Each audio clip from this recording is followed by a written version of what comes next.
with the main event, a bantamweight bout. Song Yadong coming in at minus 355 against Chris Gutierrez, sitting at plus 255. Over under 2.5 rounds, minus 185 for the over, plus 155 for the under. This is, I think this is kind of an underrated fight because it's a interesting matchup. Chris Gutierrez 4-1 in his last 5. Song Yadong 4-1 in his last 5, and still very young for the bantamweight division. 26 years of age for Song, but he's got a lot of experience, a lot of UFC experience, and a big main event spot for him, and a big favorite coming into this one against Chris Gutierrez, who seems to be in his prime. And his last time out, he had a canceled bout, a cancellation. He was supposed to take on Montel Jackson, ended up drawing Alatang Haley. That was less than 2 months ago, but he put on a clinic there with the kicks. That's what he's going to be most known for, is those leg kicks and the movement. It's a thing of beauty to watch. Song Yadong, last time we saw him was against Ricky Simone, another main event, and he got a round 5 knockout. Really nice performance for him back in April.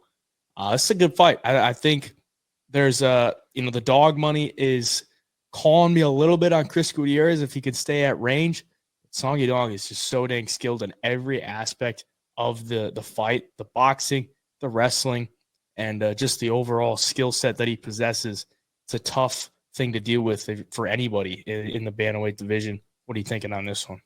Yeah, first of all, I'll say the line is pretty wide here. You got Chris Gutierrez is a really big underdog for a main event slot at this weight class. Like, all these guys are talented at the top end of this class. Gutierrez being no exception. Like, he has lost to Pedro Munoz in Kansas City, but outside that, he'd been running through everybody. Albeit that, the competition, the level of competition before Pedro Munoz hadn't been the greatest lately, fighting at Dana Batkari, Frankie Edgar when he was almost damn near retired, and Alatang Haley in his last fight, which he looked so damn good. The striking looked good. The volume was there. And just like you said, put on a clinic. Then you look at Song Yadong, man, absolute killer. One of my favorite fighters in the bantamweight division right now. His striking, he's powerful. He's very, very technical. He's fast. Doesn't seem to ever slow down. And he can mix in the wrestling, too, if he needs to. The only loss lately for him being Corey Sandhagen, which, he got the TKO from Dr. Stoppage, had that nasty cut.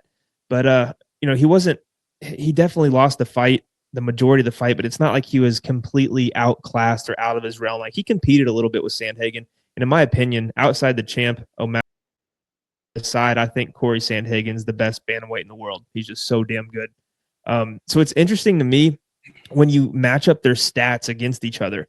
Chris Gutierrez is going to throw more volume. His striking accuracy is much, much more accurate than Song Yadong. And he gets hit way less than Song Yadong gets hit, and his striking defense is much higher as well.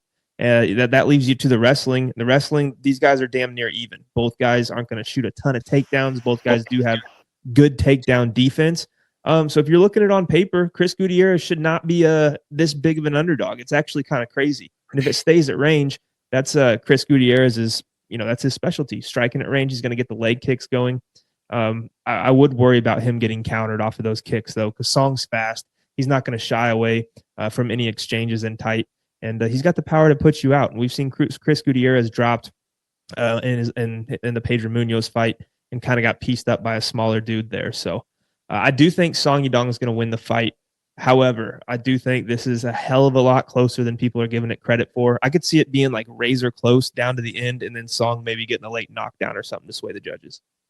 Yeah, it's a tough fight because it really just takes one, as we saw in the Gutierrez-Pedro Munoz fight. It's like Gutierrez has a great ability to keep people at range with the movement and the kicks. It's like it's really tough to get inside on him. But if you do get inside on him, you can touch him up on the feet. Song Yadong, very powerful, very fast on the feet as well. That was the big thing that jumped off the board to me when watching his film, is just his ability to throw his hands fast and get on the inside, because he's going to have to do that in this one against Chris Gutierrez. Path of least resistance would probably be to take him down. But that's, he's got a 71% takedown defense. It's going to be tough to close the range and get the takedown because Gutierrez does a good job of circling off the cage, but we are in a smaller cage at the apex. If Gutierrez can land some devastating leg kicks early, I think he's got a better chance to win this one. Chop the leg early, and play it safe early, I would say, because you don't want to let Song get in the rhythm early and start to take over there. So if Gutierrez can land leg kicks early, slow him down a little bit, he's got a much better shot. But I think Song Yadong is just too tough. We saw in the Sandhagen fight, took some big shots, got that nasty cut. He was still wanting to go. I think he's tough enough to get through those kicks. And I think the hands are a little bit better. And, going back to the Munoz fight, Munoz still got outlanded by Gutierrez, but he clearly won the fight. Just landed the more significant strikes on the feet, knocked him down.